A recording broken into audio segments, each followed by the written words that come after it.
This is the third thing we should try when this happens again, when it's not the ignition coil and not the fuel. Let's have a look at what this could be. And don't forget to like and subscribe. Let's have a look at the third thing you could do.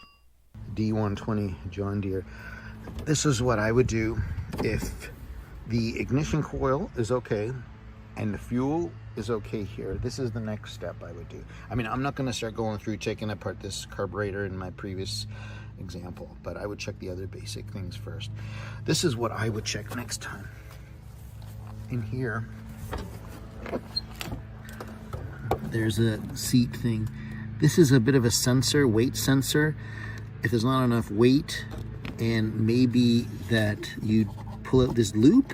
I saw someone do it. You pull out this loop, you have to get a pliers and pull it out, and it sort of disconnects the weight thing, but then that's a bit of a safety issue, because if you have the blade working, you know, when this is up, I mean, when this blade is up and you get off of it, it's still working or something, so you have to be cautious with that. But just to check if that is actually it on there, you can, this little clip, see way at the top there, little clip right there, just pick that out and pull it down. I saw someone who couldn't get their fingers in there, so they unhooked this, but since they are so rusty, I wouldn't want to touch this at all on there, to be honest. That's what I would check if that didn't work. The only other thing that I would check, oh yeah, it's a trailer. Here's a good trailer on the back of it.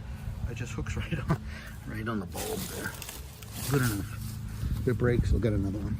Here, the only other thing I would check next time is this fuse right there. You can take it out and have a look.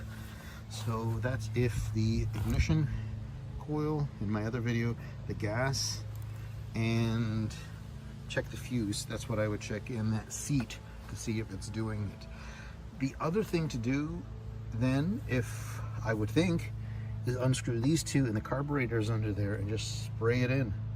Spray it in, that's all you have to do with the carburetor fluid. That did kickstart it, give it a little juice. That's what I would do. Okay, there's my advice for fixing the John Deere. If it's not the ignition coil, not the gas, those are the two other things I would do. Check the fuse and try that seat to see if that's actually it. Okay, thanks for watching.